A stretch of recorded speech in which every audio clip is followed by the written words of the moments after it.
미용사분들은 보니까 사람들을 딱 보면은 일단 사람의 머리부터 봐요. 헤어스타일을 보는 거죠. 반대로 구두를 만드시는 분은 사람을 보면 발부터 봐요. 옷가게를 하시거나 옷을 만드는 분은 사람을 보면 옷을 보겠죠. 우리의 직업과 무관하지 않습니다. 저와 여러분들이 모두 예수 믿는 사람들인데 우리는 예수를 믿으니까 우리가 예수 믿는 사람이 사람들을 바라다 볼 때 관점은 무엇을 보고 관점을 두느냐? 저분이 구원 받았나 안 받았나? 저분이 예수 믿나 안 믿나? 여러분들은 그 모습을 봐야 될 줄로 믿습니다. 근데 우리 예수 믿으면서도 그걸 전제로 보는 사람은 극히 드물어요. 저 사람이 예수 믿는 사람인가 안 믿는 사람인가가 굉장히 중요한데도 그것부터 물어보거나 그것부터 알아보려고 하진 않을 때가 너무 많습니다. 우리 성도들은 저는 이제 전도학교에 한 3년 전에 갔다가 전도학교에서 몇 개월인가 그 코스가 있어요. 그 매주 가서 강의를 듣고 전도형 교회가 되었으면 좋겠다고 강의를 받고 하는데 사실은 뭐 별 그렇게 큰 기대를 가지고 가진 않았었어요. 아니까 어느 정도는. 그랬는데 거기서 무엇이 내 마음에 깨지는 게 있었냐면 강의를 다 한 차례 하시고 내가 전도하고 싶은 마음은 있는데 능력이 안 되고 전도가 잘 안 되고 열매가 맺히지 않고 전도가 여간 힘든 게 아니잖아요. 그래서 하나님 나에게 전도할 힘을 달라고 통성으로 잠깐 기도하자고 그러더라고요. 그러니까 통상적인 기도니까 그냥 그러려니 하고서는 기도를 시작했는데 웬일이에요 이게. 통성 기도를 시작했는데 그러니까 전도 학교라 그런가 봐요. 시작하고서 조금 있다 보니까는 막 내 속에서 막 복받쳐 오는 울음이 나오는 거예요. 얼마나 깊게 기도하고 하나님 앞에 능력 달라고 기도했는지 몰라요. 그때 제가 느낀 게 무엇이냐면 내 속에도 이렇게 전도하고 싶은 열망이 그 밑바닥에 깔아앉아 있었는데 이걸 건드리니까 이렇게 폭발적으로 나오는구나. 여러분 저만 그러겠습니까? 교회 다니는 성도님은 누구나 전도가 중요한 건 알아요. 그리고 때로는 전도하지 않는 자신을 보면서 열심을 다하여 전도해서 하나님을 기쁘시게 해드리고 싶은 마음도 있어요. 교회가 부흥하고 발전하는데 이바지하고 싶은 마음도 있고 성도라면 전도하고 싶지 않은 마음은 아마 아무도 없을 것입니다. 그럼에도 불구하고 우리가 전도하라고 하면 부담이 되어지고 전도 대상자 명단을 써내자 그러면 내는 분도 있고 안 내는 분도 있고 이렇게 잘 받아들여지지 않는 이유는 무엇일까요? 전도에 대한 생각만 가지고 되는 게 아니고요. 예전에 어떤 분이 자기 남편이 교회를 하도 안 나오니까 기도해도 안 나오니까 속이 너무 상하죠. 때로는 남편한테 공갈 협박을 한대요. 때로는 뭐 가진 애교를 다 떨어서 마음을 녹여보려고 하고 때로는 시책을 건대요. 뭐 사준다고.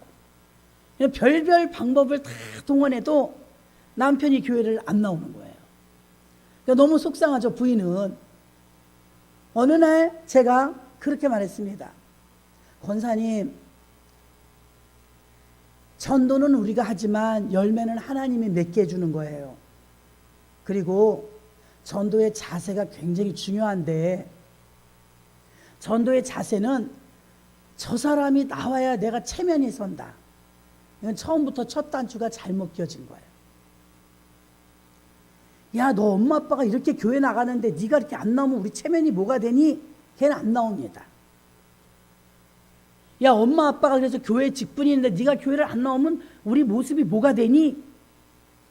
이렇게 전도하면 그 상대방에서는 그래서 내가 왜 가야 되는데?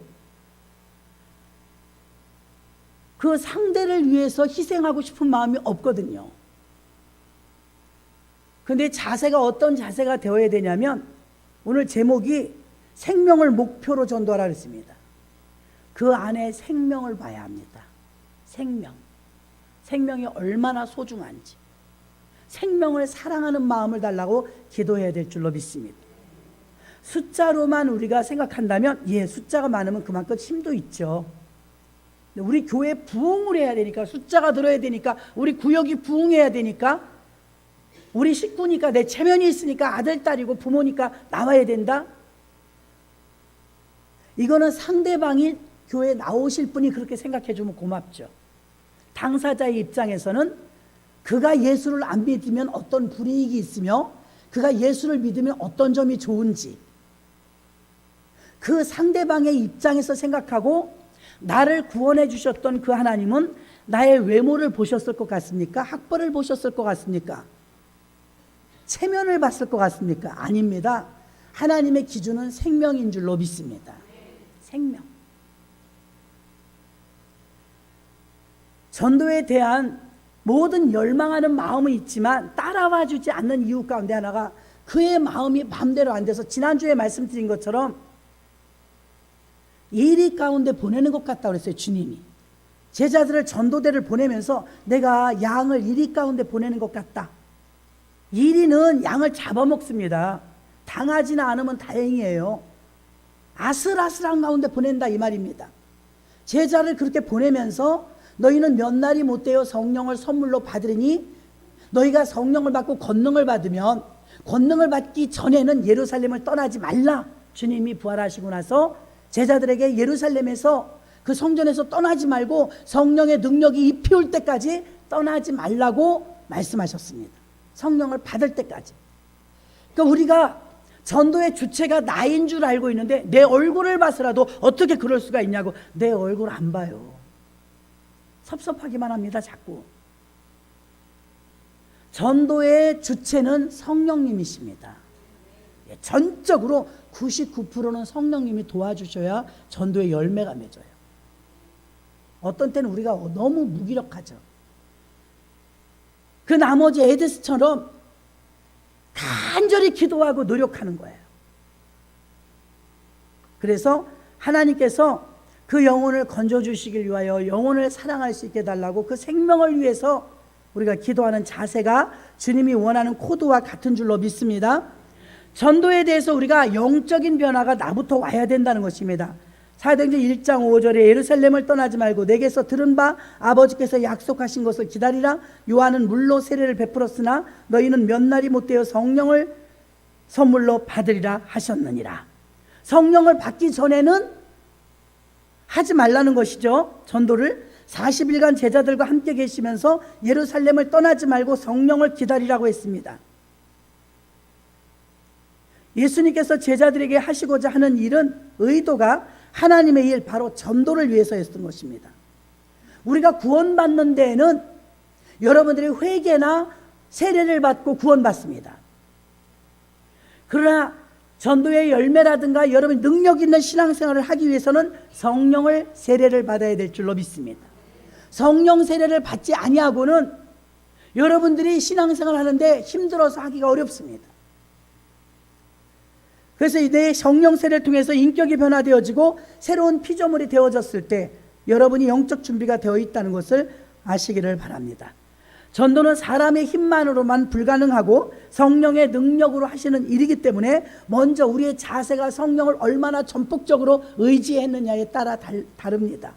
부흥하는 교회와 부흥하지 않는 교회는 목사님의 어떤 재량이나 능력 전혀 무관하진 않지만 그게 큰 영향을 발휘하진 않습니다. 성령과 그 목사님의 코드가 맞아서 하나님이 역사하실 때 그 교회가 부흥하는 줄로 믿습니다. 성도님들의 전도의 열정과 올라가는 번제, 하나님께 드려지는 기도와 여러분들의 삶이 전도에 대한 삶을 얼마나 사느냐에 따라서, 전도하고 싶은 마음, 주님이 기뻐하신다는 거 알면서도 전도해야 되겠다는 삶으로 여러분의 생활 패턴을 바꾼 적은 없어요. 자연스럽게 사는 여러분의 이 생활 패턴을 그냥 살지 전도의 홍으로 바꿔놓지는 않았다 이것입니다. 저희 목사님들은 읽을 책은 많고 따로 책을 시간 내어 읽을 시간이 별로 없으니까 우스갯소리를 그럽니다. 날 잡아야 돼. 일주일에 그래도 좀 목요일이 조금 한가하니까 목요일이든 아니면 금요일이든 날 정해놓고 책을 봐야 돼. 책을 안 볼 수는 없잖아요, 목사님들이. 근데 너무 시간에 쫓기다 보니까 책을, 성경 읽기도 바쁘니까 자료 이렇게 우리가 그래도 여러 가지 참고 서적들도 있잖아요. 그 책을 봐야 되는데 시간이 없단 말이죠. 그러니까 뭐라고 말하냐면 따로 시간을 만들어서 날짜를 정해서 그때는 책 읽는 시간을 일부러 만들지 않고는 못 본다. 이렇게까지 목사님들이 이야기를 해요. 무엇을 말합니까? 패턴을 아예 만들어 버려야 된다 이 말입니다. 전도해야 된다는 부담감이 다 있어요. 또 주님이 기뻐하신다는 것도 다 알아요. 그런데 그렇게 살지는 않아요. 이게 우리의 솔직한 심정인 줄로 믿습니다. 전도해야 된다는 거 알죠. 주님이 기뻐하신다는 것도 알아요. 전도를 하기 위해서 내가 목요일 하루는 해야지, 그렇게 작정하시는 분은 별로 없어요. 전도해야 되기 때문에 내가 그 어떤 짜투리 시간 중에 그 1시간은, 하루에 1시간은 내가 누구에게든 전화를 해서 정말 안부를 물어가면서까지라도 복음을 전해야지, 작정하고 일주일에 난 1명이야. 그 1명을 공략해서 이 사람은 매주 목요일마다 내가 전화할 거야. 이렇게 시도해보신 분 계십니까? 별로 없어요. 네, 하나님이 기뻐하신다는 걸 알면서도 삶의 패턴에서는 여전히 바뀌지 않으니까 여전히 전도 못하는 거예요.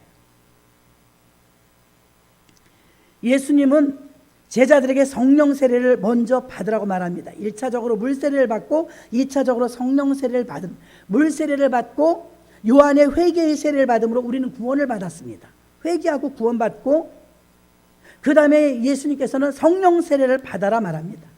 성령 세례를 받아야 우리에게 다이너마이트, 권능, 강력한 힘을 받는다고 지난주에 말씀을 드렸습니다. 그래서 성령 세례의 목적은 자신의 이익을 위해서가 아니라 예수님처럼 다른 사람을 살리기 위해서 필요한 도구이기 때문에, 전도는 사람을 살리고 생명을 구원하는 엄청난 일이기 때문에 우리는 성령의 충만함을 사모하여 성령의 능력을 힘입어 능력 있는 전도자가 되시기를 주의 이름으로 축원합니다. 전도란 무엇을 말합니까? 전도는 전도 대상자를 구원하는 것인데, 구체적으로 무엇을 구원하냐면 그 사람의 생명을 구원하는 것입니다. 전도는 단순히 못된 사람을 교회에 와서 교화시켜 갖고 착하게 만들고, 교회에 나와서 그 사람이 새로운 삶을 살고, 그 사람이 좀 변화된 삶을 살고 인격적으로 좀 나아지고, 그렇게 사람을 바꾸는 것이 아니라 죽어가는 생명을, 죽은 생명을 살려서 그 사람을 온전히 예수님의 사람으로 살려내는 일, 생명을 살려내는 일이 전도인 줄로 믿습니다. 에베소서 2장 1절에서는요, 그는 허물과 죄로 죽었던 너희를 살리셨도다. 아멘. 예수 그리스도가 우리 안에 들어오면 죽은 우리의 영혼이 살고, 예수 그리스도의 영이 우리를 장악하면 예수님의 뜻대로 살게 되어집니다. 전도는 죽은 생명에서 살리는 생명으로 영원히 살도록 하는 게 전도입니다. 그래서 여러분을 전도해 주신 분을 생각해 보면 10년 전이 되었든 5년 전이 되었든 한 달 전이 되었든 전도해 주신 분이 이 세상에서 가장 고마운 분이고 귀한 분인 줄로 믿습니다. 또한 우리도 전도해서 영혼을 살리는 일이 이 세상에서 돈 버는 일, 성공하는 일, 세상에서 권세를 쥐는 일보다 한 사람의 영혼을 살려내는 일이 더 중요한 줄로 믿습니다. 오늘 본문의 바울과 실라는 빌립보에서 기도하러 가다가 점쟁이를 하나 만납니다. 여자 점쟁이였어요. 여자 점쟁이를 만났는데 이 점쟁이가 얼마나 신통한지, 점쟁이가 점을 치는 건 귀신의 힘을 빌리는 것이기 때문에 점을 잘 치면 잘 칠수록 신이 많이 들린 거예요. 귀신이 많이 들린 것입니다. 귀신의 힘에 입어서, 귀신의 힘에 의해서 이 점치는 실력이 생긴 것입니다. 이 사람이 점치는 사람인데, 점치는 사람이다 보니까 바울과 실라를 금방 알아봐요. 기도하는 종인 줄. 그러면서 계속 졸졸졸졸 따라다니면서 이 사람들은 지극히 높은 하나님의 종이다. 이 사람들은 지극히 높은 하나님의 종이다. 사람들을 구원하러 여기에 왔다. 바른 말이에요. 근데 바울이 막 기도할 때 와서 그 말을 합니다.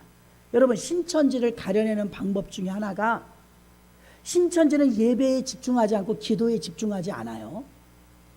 신천지는 딱 설교 시간 되면 방해한대요. 책을 계속 넘기면 팔딱팔딱 책 넘어가는 소리에 집중이 안 되죠.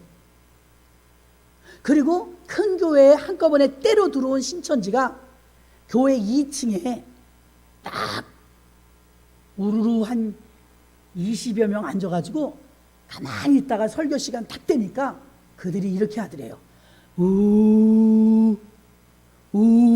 아유, 뭔 짓이래요.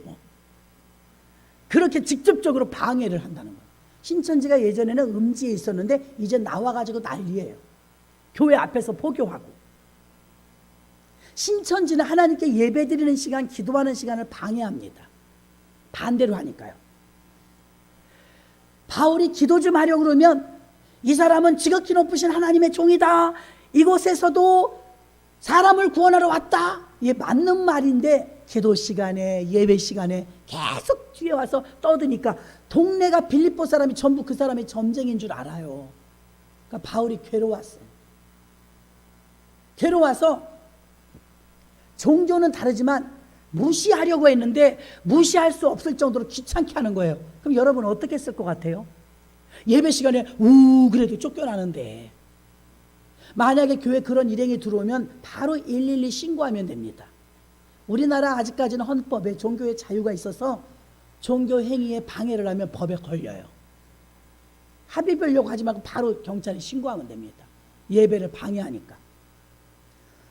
그 예배 시간에 예배를 방해하고 기도 시간에 기도를 방해하는데 기도 좀 하려고 그러면 기도처에 와서 막 그냥 바울과 실라가 기도해야 지금 영적으로 무장해야 전도하잖아요. 근데 점쟁이가 뒤에 와서 지극히 높은 사람의 종이요, 지극히 높은 사람의 종이요 이러고 놀리니 이게 견디겠습니까? 귀찮은 거예요. 그래서 딱 보면서 사도 바울이 더러운 귀신아 그에게서 나와라 이래버렸어요. 할렐루야.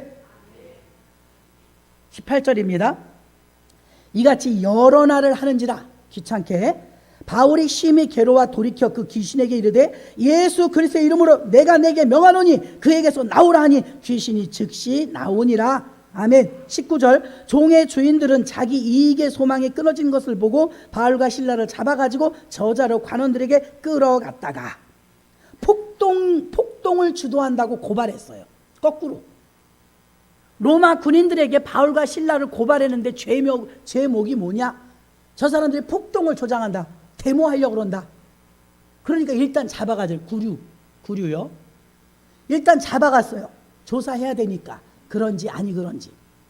근데 하나님은 전도하는 바울과 실라의 마음속에 여러분이 무슨 마음을 품고 있느냐에 따라서 전도 대상자를 만나게 해주시는 줄로 믿습니다. 그래서 빌립은 광야로 가서 에티오피아 여왕의 내시를 만나죠. 바울과 실라는 오직 전도, 1차, 2차, 3차 세계 전도 여행을 떠나듯이 오직 전도밖에 없어요. 영혼 살리고자 하는 마음. 근데 오늘 감옥에 가게 될 줄은 몰랐는데 빌립보 감옥에 갇힙니다. 고발했기 때문에요. 그래서 일단은 구류를 살게 되어서 빌립보 감옥에 갔는데 그냥 가둔 게 아니라 흠씬 두들겨 팼어요. 그리고 맞은 데다가 팔에 수갑을, 다리에 착고를 그래가지고 꽁꽁 매가지고 깊은 옥에 가두었어요. 바울과 실라가 그쯤 되면 하나님, 나 전도하다 이 모양이 됐습니다. 내가 일하다 그런 것도 아니고 놀다 그런 것도 아니고 내가 주의 복음을 증거하다 귀신 쫓아줬는데 어째서 내가 감옥행을 가게 하십니까? 이런 말 하지 않았어요. 감옥에 갔는데 감옥에 가서도 계속 찬송하고 기도한 줄로 믿습니다. 기도하면서 무슨 기도했겠어요? 하나님 무슨 뜻이 있으시겠죠? 하나님 내가 감옥에 왔는데 하나님 무슨 뜻이 있나요? 그리고 기도를 했어요. 기도하고 찬양하는데 온몸은 멍이 들고 매를 맞았는데 밤중쯤 되었는데 갑자기 지진이 일어난 거예요. 우르릉 쾅쾅 우르릉 쾅쾅 하는데 지진이 나니까 문을 자물쇠로 잠갔을 거 아닙니까? 자물쇠로 잠갔는데 잠근 문이 안 열려도 상관없도록 문 전체가 흔들려서 와르르 무너져 버렸어요. 그러니 여러분 옥토가 움직이니까 어떻게 됩니까? 문이 열리고 작고에 매인 것이 풀어질 정도로 지진이 강했다는 거예요. 대부분의 일반적인 죄수라면 지금 옥문이 부서져 버렸으니까 아, 옳다구나, 신났다고 얼른 갈 거예요. 그 나라에는 그때 법이 어땠냐면요, 간수가 죄수를 놓치면 사형이에요. 잘 들으세요. 간수가 죄수를 지키고 있다가 놓치면 사형이에요. 그런데 어떻게 되었어요? 간수가 지금 죄수를 놓친 거예요. 그래서 막 우르릉쾅쾅 하니까 연기 같은 게 조금 자욱하지 않았겠습니까? 연기가 이렇게 자욱하니까 우르릉쾅쾅 하면서 지진이 났는데 이 분이 왁 무너졌어요. 그러니까 간수가 생각할 때 분명히 죄수들이 도망갔을 것이다. 그리고 어차피 죽을 거 칼을 빼서 자결하려고 했어요. 자결하려고 하는데 바울이 뭐라고 말합니까? 여보시오, 우리 여기 다 있소. 당신 죽지 마시오. 이렇게 말했습니다. 이해가 되십니까? 자, 27절 봅니다. 간수가 자다가 깨어 옥문들이 열린 것을 보고 죄수들이 도망한 줄 생각하고 검을 빼어 자결하려 하거늘 28절 바울이 크게 소리질러 가로되 내 몸을 상하지 말라, 우리가 다 여기 있노라 하니. 할렐루야. 야, 이거 지금 죄수를 지키는 간수인데 거꾸로 간수의 생명을 살려준 죄수가 됐어요. 이해가 되십니까? 그래서 이 죄수가 생각할 때, 야, 나는 저 사람들을 목에 가둘 때부터 좀 특이했어요. 왜? 지금 감옥에 갇혔는데 불평하고 원망하거나 걱정하는 게 아니라 찬양했어요. 기도했어요. 이거를 간수가 지켜봤거든요. 여러분 주변에서 여러분을 다 지금 지켜보고 있어요. 진짜 예수쟁이인지 무늬만 예수쟁이인지. 그러면 이렇게 이 사람이 지금 계속해서 막 기도하는데 기도하는 모습을 간수가 유심히 관심 있게 봤다는 거예요.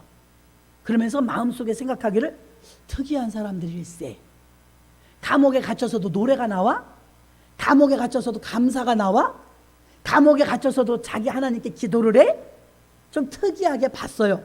근데 그 밤에 무슨 일이 일어났어요? 옥토가 움직여서 죄수가 다 도망가 주라는 거예요.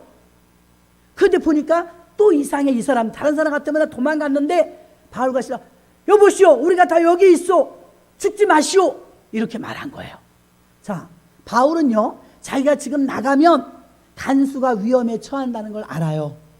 법이 그러니까요. 만약에 바울과 실라가 하나님이 역시 우리 편이다 만세 그러면서 옥토가 움직여서 이때라 하고 도망 나왔다면 자기는 살았을지 모르지만 간수는 죽어야 돼요. 그러니까 어떻습니까? 간수가 죽을 걸 아니까 바울과 실라는 옥토가 움직여서 모든 매인 것이 풀어졌지만 간수가 찾아올 때까지 나가지 않고 있었어요. 깜짝 놀란 것이죠. 그랬더니 이렇게 말합니다. 여보시오, 당신들이 믿는 예수, 그 예수를 믿으면 구원받는다고 했는데 내가 어떻게 하여야 당신들 저런 구원을 받겠습니까? 당신들 대처하는 걸 보니까 다릅니다. 당신들이 믿는 예수 나도 믿고 싶습니다. 어떻게 하여야 내가 구원을 얻으리까? 31절에 유명한 말이죠. 주 예수를 믿으라. 그리하면 너와 내 집이 구원을 얻으리라. 하나님이 바울과 실라가 귀신 들린 여종의 귀신을 쫓아내서 귀신 들린 여종의 주인이 있었어요. 점을 쳐주면 돈을 챙겨가는 나쁜 포주가 있었어요. 그 포주가 고발한 거예요. 왜? 점을 못 치니까. 귀신이 떠나가니까 귀신 들린 여종이 점을 못 쳐요. 여러분, 예수 믿는 사람들이 점 치면 안 됩니다. 귀신을 불러들이는 것입니다. 아무리 여러분이 궁금해도 여러분 분명하게 하나님이 우리에게 알려주신 대표적인 예언은 하나 있어요. 우리는 언젠간 죽는다. 제가 지금 정확한 예언을 했어요. 여러분, 우리는 언젠간 죽습니다. 그거 하나만 알고 사셔도 됩니다. 예, 뭐 그렇게 궁금하십니까? 대부분의 여러분이 궁금하신 것들은 여러분에게 별로 유익이 안 돼요. 만약에 나쁜 점괘가 나오면 여러분 평생 그게 올뭅니다. 여러분, 우리는 언젠간 죽습니다. 성경이 가리고 있는 것을 우리가 파헤치려고 할 필요는 없습니다. 그리고 예수 믿으면 구원받아 천국 가고 예수 안 믿으면 지옥 갑니다. 제가 단언코 예언합니다. 예, 이것만 아셔도 됩니다. 비웃으시는데 이게 정확한 예언인 줄로 믿습니다. 이건 틀릴 리가 없는 예언이에요. 자, 그래서 우리의 인생을 운명을 점친다는 것은 여러분 길거리에 거적대기 하나 깔아놓고 우리 인생을 점쳐요? 자기도 거지로 사는데? 어불성설이에요. 점쟁이 깃발 꼽아놓은 데 가봐요. 다 거지같이 살아요. 자기도 거지같이 사는 사람한테 우리 점괘를 맡겨요? 여러분이 얼마나 한심한 짓인지 아십니까? 우리 예수 믿는 사람은 그런 사람이 없는 줄로 믿습니다. 길거리에 그 얼굴도 모르고 이름도 모르는 그 노인한테, 그 사람한테 나의 인생을 맡겨서 점괘를 점을 쳐요? 어리석은 짓입니다. 하나님은 양신을 섬기는 걸 원치 않으세요. 단호히 자르셔야 될 줄로 믿습니다. 악은 모양이라도 버려야 됩니다. 자, 점쟁이가 쫓아오면서 계속 괴롭히니까 귀신아 나가라 그랬어요. 귀신 나가니까 맥을 못 추잖아요. 또 하나 특별한 거, 점쟁이가 점을 아무리 잘 쳐도 미래는 못 맞춥니다. 과거만 맞춰요. 여러분 과거 여러분이 몰라요? 여러분이 더 잘 알잖아요. 점쟁이가 아는 부분보다 여러분이 더 많이 알아요. 왜? 미래는 하나님이 가려놨기 때문에 점쟁이가 몰라요. 통계에 의해서 말해줄 뿐이지, 그래서 철학관이라는 이름을 쓰는 거예요. 통계, 데이터로 말하는 거예요. 똑같이 한날 한시에 태어난 에서와 야곱도 운명이 갈라졌어요. 어떻게 그게 통계가 맞을 수가 있어요? 안 맞습니다. 그러므로 여러분들은 하나님이 가려놓으신 부분은 그럴만하니까 가려놓으셨다고 믿으시기를 바랍니다. 대신 성경에 곳곳에 말합니다. 우리 인생을 통해서 온전하게 인도함 받기를 원한다면 주 예수께 붙어 있으라. 저가 내 안에 내가 저 안에 있으면 이 사람은 과실을 많이 맺나니, 할렐루야. 예, 과실을 많이 맺으면 잘 되는 거예요. 온유한 자는 복이 있나니 저희가 땅을 기업으로 받을 것이며, 예, 부자가 된다는 얘기에 온유해지시기 바랍니다. 이와 같이 하나님께서 저와 여러분을 통해서 이루어 주시고자 하는 것들은 무엇입니까? 미래에 대해서 점쟁이들을 통해서 여러분 점괘를 보는 것이 아닙니다. 그래서 우리는 어떻게 되어지느냐? 귀신을 쫓아냈더니 귀신이 점을 못 쳐요. 그러니까 돈을 하나도 못 벌게 됐어요. 앙심을 품고 고발한 겁니다. 폭동을 일으킨다. 그래서 고발한 것입니다. 그래서 폭동을 일으킨다는 죄목으로 고발당해서 들어갔는데 바울은 알아요. 이게 신문을 하고 조서를 꾸미고 나서 곧 풀려난다는 것을 알았어요. 하나님이 나를 감옥에 잠깐 보내신 것은 이유가 있을 것이다. 그냥 하나님을 믿는 거예요. 그리고서는 감옥에 있는데도 다른 어떤 행동을 취하지 않고 그가 그대로 있었던 것을 알 수가 있고, 간수가 다 도망간 줄 알았는데 도망가지 않고 있으니까 더 놀란 거죠. 당신들이 믿는 예수가 무엇이기에, 누구기에 당신들은 도망가지 않았습니까?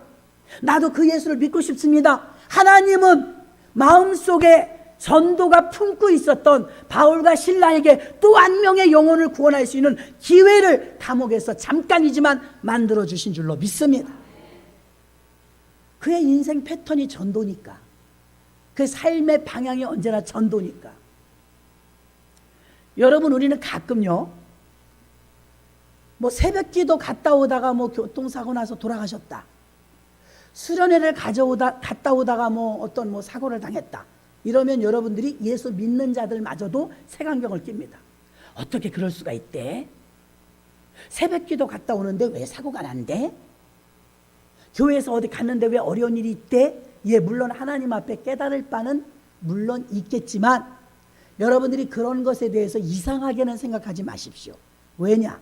여러분, 제가 그러면 반대로 제가 목사인데 술집에서 제가 싸우다가 걸렸다. 그럼 이건 맞습니까? 열심히 술집에서 시비 붙는 사람들과 더불어 시비 붙어갖고 그 사람들과 대판 싸우다가 제가 폭행당해갖고 병원에 있다. 그럼 여러분은 저를 뭐라고 보시겠습니까? 왜 목사님이 술집에 갔대? 이렇게 되겠죠. 예, 여러분, 교회 다니는 사람이, 예수 믿는 사람이 교회밖에 안 다녀요. 술집을 안 다녀요. 세상적인 곳을 잘 안 가요. 늘 다니는 길이 거기에요. 아니, 난 교회 가다 딱질 뗐네. 아니, 그럼 술집 가다 딱지 떼면 낫습니까? 교인이 교회 가다 딱지 떼는 건 사실은 당연해요. 우리의 행동 반경이 거기에요. 어떤 사람은 학교 다닐 때 그랬대요. 그럼 그 사람은 만일에 교통사고 나면 학교 가다가 나는 거예요. 이것도 경험표에 의하면 너무 당연한 것인 줄로 믿습니다. 근데 믿는 우리마저도 색안경을 끼죠. 어떻게 새벽 기도 가다 사고가 났대? 어떻게 교회 가다 그런 일이 있대? 여러분, 그렇게 생각하실 것은 없다는 것입니다. 오히려 너무 당연한 거예요. 교인이니까 교회 가다 그런 일이 있을 수 있고요. 세상에서 그런 일을 당한 것보다는 더 아름다운 모습인 줄로 믿습니다. 예전에 우리 교회에서 늘 교회에서 철야하시는 분이 평생 겨울에도요, 좀 따뜻한데 유아실도 있고 아래층, 저는 교육관에서 잤어요. 전도사니까. 그럼 부사역자니까 저는 철야를 해도요 교육관에서 잤어요. 거기 아랫목에 따뜻해요. 그러다 새벽기도 하면 이제 일어나면 돼요. 이분은요 본당에 올라가서 이 맨 앞자리에 아니면 요 앞에 무릎 꿇을 수 있는 자리가 있었어요. 거기에 숄 있죠. 숄, 큰 숄, 딱 그거 하나야. 자기가 받음에 오도 아니고 1년 그거 하나예요. 숄 큰 거 뒤집어 쓰고 웅크리고 어떤 때는 섬짓해요. 강단 맨 앞에서 숄 뒤집어 쓰고요, 그게 옷이고 이불이고 그게 베개고 그게 이불이고 그렇게 써. 놀라운 사실은 그러다가 이분이 연세도 꽤 많은데요 교회에서 돌아가셨어. 근데 사람들이 말이 흉흉한 거예요. 이 사람이 새벽기도 다 끝나고 교회에서 죽었다는 거예요. 아, 교회가 왜 그래? 교회에서 왜 기도하는 사람이 왜 죽어? 아, 그럼 어디서 죽어요? 여러분 어디서 죽어야 돼요? 저 강에서 죽었어요? 맞아요? 아니 가만히 생각을 해보라고요. 그 사람은 평생 그렇게 살았어요. 평생 교회 와서 철야기도 하다 자요. 아니 앉아, 거의 앉아요. 철야기도 하면서 새벽기도 하고 집에 가요. 집이 멀어서 동인천, 교회는 만수동이고. 근데 그 사람이 우리 개척하고 난 뒤에 돌아가셨더라고요. 돌아가셨다고 말들이 좀 많길래 제가 그랬습니다. 그럼 어디서 죽어요? 그분이 365일 교회 와서 철야기도 하시는 분인데 얼마나 아름다워요. 아버지 집에서 고통 없이 스르륵 그냥 쓰러져서 돌아가셨대. 그렇게 기도했는지도 모르잖아요. 자듯이 데려가라고. 믿습니까? 그분이 그렇게 기도했는지 물어보지도 않았어요. 우리는 고통 없이 스르륵 힘없이, 원래 힘도 없어요. 이러고 삐쩍 말라갖고 다니시던 권사님이 한 분이 있어요. 늘 쇼를 쓰고 웅크리고 있는 거예요. 어떤 때는 안 이뻐요. 그런데 그분은 어떤 사명을 받았는지 안나 할머니처럼 성전에서 다 기도했어요. 그러다 천국 갔어요. 아니 그거 당연한 거 아닙니까? 그걸 왜 색안경을 끼고 교회에서 왜 기도하는 사람이 죽었대? 그날 하루 와서 기도하다 죽었으면 그건 문제야. 생전 안 오다 그날 왔는데 그날 사고를 당했다. 그럼 무슨 문제가, 그 사람의 문제가 있거나 무슨 문제가 있지만 그 사람은 365일 교회 와서 기도하는 분인데 그럼 그 사람의 행동 반경에 교회 집 그거밖에 없어요. 이해가 되셨습니까? 사람들이 그렇게 말을 할 때 여러분들이 말을 해주라고 제가 말씀을 드리는 거예요. 응? 오늘 바울과 실라도 마찬가지입니다. 복음을 증거하다 왜 감옥에 갇혀요? 복음을 증거했는데 감옥에 갇혔는데 놀라운 사실은 감옥에 갇혀도 여전히 믿음이 있는 사람이더라 이것입니다. 찬송하고 기도하고 찬송하고 기도하고 그걸 범상치 않게 간수가 봤어요. 간수가 보니까 옥중에서 다 도망간 줄 알았는데 안 도망간 거 더 이상하잖아요. 그러니까 아, 이 사람들은 정말 다르구나. 내가 사형당할 줄 알고 안 도망가 줬구나. 고맙죠. 그러면서 뭐라 그러냐면 당신들이 믿는 예수 내가 어떻게 해야 나도 구원을 얻으리까? 그리고 즉시로 그 밤에 자기가 때린 것도 있을 거 아니에요. 간수니까 씻기고 먹이고 극진히 대접을 한 것입니다. 극진히 대접을 해서 하나님만 바라보는 그들에게 어떤 도전을 받은 거죠. 그래서 어떻게 되었느냐? 간수는 목숨을 끊으려고 했던 그 단계에서 이들 때문에 살았기 때문에 31절에 주 예수를 믿으라 그리하면 너와 내 집이 구원을 얻는다는 이 진리의 말씀을 듣고는 자기 집으로 데리고 갑니다. 그리고 그곳에서 먹이고 극진히 대접을 하고 씻깁니다. 32절에 보니까 주의 말씀을 그 사람과 그 집에 있는 모든 사람에게 전하더라. 아멘. 모든 가족이 구원받게 된 줄로 믿습니다. 놀라운 성과죠. 오늘 바울과 실라가 두 경우에 전도하는 장면이 지금 나오는 거예요. 첫 번째는 무엇입니까? 첫 번째는 바로 이렇게 귀신 들린 여종을 전도하는 과정이고요. 또 하나는 무엇입니까? 또 하나는 이렇게 옥에 갇힌 간수를 전도하는 장면이 나오는 것입니다. 이렇게 사도 바울 일행은 귀신 들린 여종과 자살하려는 간수의 생명을 어떻게 구원할 수 있었느냐? 여러분, 이들은 생명을 굉장히 불쌍히 여긴 줄 믿으시길 바랍니다. 생명을 귀히 여겼다는 것입니다. 마태복음 16장 26절에 보니까 사람이 만일 온 천하를 얻고도 제 목숨을 잃으면 무엇이 유익하리요? 사람이 무엇을 주고 제 목숨을 바꾸겠느냐. 목숨이 귀하다 이 말입니다. 두 가지를 말씀드릴게요. 전도하려면 나한테 좋은 사람들이 많아요. 잘해주는 사람. 또 마음에 맞는 사람도 많아요. 마음에 맞지 않는 사람 빼고 마음에 맞는 사람. 또 나하고 코드가 맞는 사람도 있어요. 꿈이 같은 사람도 있죠. 생각이 같은 사람도 있어요. 친구도 있고 형제도 있고 부부도 있고 부모도 있고 자식도 있어요. 이렇게 우리 주변엔 좋은 사람들이 많이 둘러 있어요. 그러나 그들이 내게 생명을 주지는 못해요. 부모라도 부부라도 자식이라도 우리에게 생명을 주지는 못해요. 믿으십니까? 예, 생명을 주지는 못하는데 전도는 생명을 줄 수가 있어요. 전도는 생명을 줄 수가 있는데 이 생명의 가치를 세상에 알려주는 일이 전도이기 때문에 첫 번째로 생명을 살려야 합니다. 사도 바울은 귀신 들린 점치는 여종을 보면서 그가 얼마나 귀신에 붙잡혀서 비참히 살아왔는지 괴로워했습니다.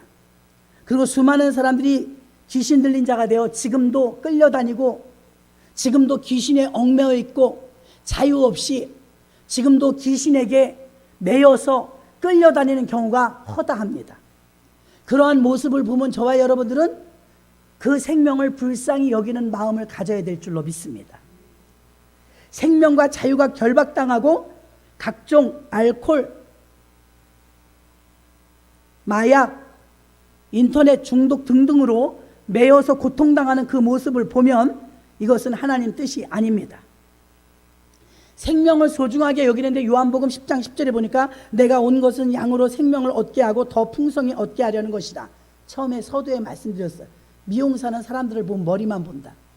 구두 장사는 사람을 보면 구두만 본다. 바울과 실라는 사람들을 볼 때 영혼만 본 거예요. 저 사람이 생명이 구원받은 사람인가? 구원받지 못한 사람인가? 그걸 봤다는 것입니다. 그러면 생명이 구원받지 못한 사람을 봤을 때는 생명을 구원해야 되겠다는 간절한 마음이 있었다는 것입니다. 그래서 하나님도 생명을 구원하는 일을 너무나 소중히 여기셨고 우리 사람을 만드시고 코에 생기를 불어넣으시고 하나님 보시기에 심히 좋았더라 하신 줄로 믿습니다. 하나님 보시기에 심히 좋았대요. 사람들은 부부 사이에도 부모와 자녀 사이에도 직장 동료 사이에도 교우관계 속에서도 위기가 오면 극단적인 행동을 하기가 쉽습니다. 자신에게 상처를 주거나 실망을 주면 아무도 용서하려 들지 않고 누구도 사랑하려 들지 않습니다. 저는 제가 가끔 말하는 전과 27범의 그 청년은 사실 온다 그러면 싫더라고요. 전과 27범하고 잘 엮어야 본전입니다. 나는 그 사람을 그렇게 좋아하진 않았어요. 다만 그를 위해서 눈물을 흘리는 어미가 있으니까 그 어머니 때문에 중보기도 해주고 찾아가고 했지 그 사람하고는 별로 상종하고 싶지 않았어요. 죄질이 나빠요. 자기 마음에 안 들면 돈 달라는 거 빨리 안 주면 수요 예배 드리는데 막 돌 던집니다. 밖에서 무슨 일인가 깜짝 놀라 나가보면 그땐 지하였어요. 교회가 막 돌멩이를 던진 거예요. 돈 안 준다고. 그러니 누가 좋아하겠어요. 교인들이 그 사람이 오면 싫어해요. 그러니까 자연스럽게 여러분도 27번 전과자가 옆에 있다고 생각해봐요. 좋겠어요? 모르지 여러분 중에도 전과자 계신지. 저는 모르지만 여러분 전과 27범이 자꾸 시비 거는 그런 사람이 옆에 있고 교회를 자꾸 돌멩이 던지고 하면 좋겠냐고요. 안 좋아요. 교회 다니는 우리들 목사인 저마저도 부끄럽지만 별로 좋지 않아요. 사람은 이렇게 죄인을 싫어해요. 죄인을 싫어하죠. 그러나 하나님은 죄인을 사랑하셔요. 이게 우리하고 하나님하고 다른 거죠. 로마서 5장 8절에 우리가 아직 죄인 되었을 때 그리스도께서 우리를 위하여 죽으심으로 하나님께서 우리에 대한 자기의 사랑을 확증하셨느니라. 우리는 죄인이 싫어요. 지금도 전도하려고 그러면 일단 사람부터 봐요. 전과 몇 번 나 교회 좀 데려가요 그러면 얘 이럴지 몰라요. 근데 전도하는 대상자가 좀 괜찮아 보이면 교회 가자. 아직도 우리는 이런지 몰라요. 하나님은 어떨까요? 하나님은 우리를 구원하실 때도요, 우리의 외형을 본 게 아니에요. 하나님 내 나이를 본 게 아니고 내 학벌을 본 게 아니고, 하나님은 나를 구원하실 때도 하나님이 왜 우리 사람을 그렇게 사랑하실까요? 하나님도 명품을 보실까요? 돈 많이 버는가를 보실까요? 하나님도 우리의 전력을 보실까요? 우리 경력 안 보십니다. 하나님은 그냥 우리 있는 모습 그대로 보십니다. 하나님은 우리의 보는 관점이 뭐냐면 우리는 사람을 봐요. 근데 하나님은 생명을 봐요. 저 사람도 건져야 될 사람이다. 이것만 보는 거예요. 우리가 얼마나 안 그런 줄 알고 머리로는 그렇다고 생각 안 했지만 우리가 얼마나 편파적인지 몰라요. 전도하려고 그러면 지금도 사람을 봅니다. 골라서 전도한다 이 말입니다. 죄인을 사랑하는 사람은 이 세상에 없어요. 사람은 죄가 있으면 미워하거나 멀리하지 사랑하지 않아요. 저도 그렇다니까요. 그런데 하나님은 그렇지 않아요. 깨끗해서 사랑하시는 것이 아니라, 그가 월등해서 사랑하시는 것이 아니라, 그 안에 하나님이 넣어주신 생명이 있기 때문에 사랑하시는 거예요. 생명.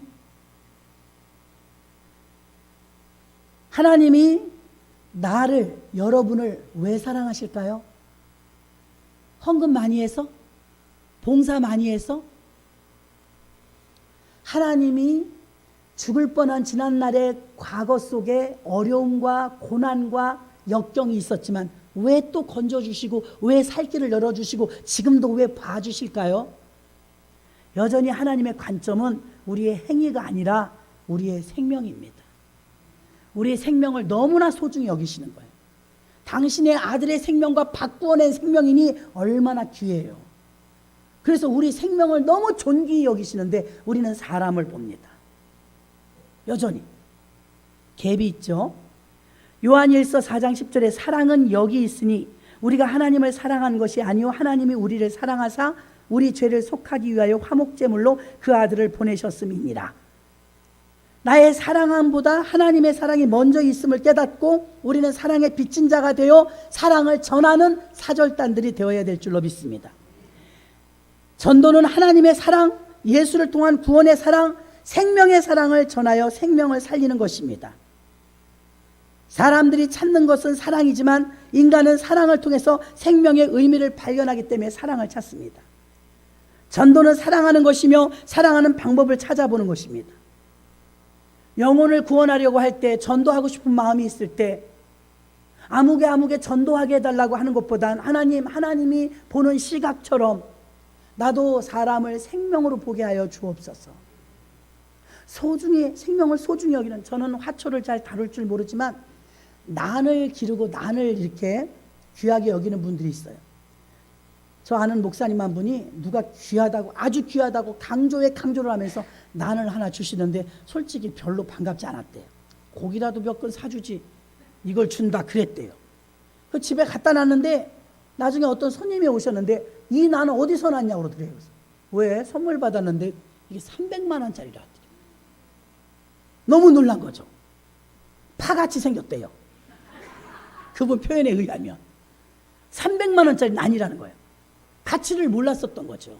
난을 많이 기르는 사람들 보니까 얼마나 애지중지 금이야 오기야 기르는지 몰라요. 저같이 난에 대해서 무식한 사람이 난이 잔뜩 있는데 그걸 뚝뚝 꺾었다고 생각해봐요, 여러분. 그 난을 소중히 여기는 사람이 보면 인간 같지도 않을 거예요. 잔인해서. 그렇지 않겠습니까? 하나님이 생명을 막 난 이상으로 막 벌벌 떠는데 우리는 생명을 요즘 세상이 어때요? 경시하죠. 생명을 소중히 여기지 않아요.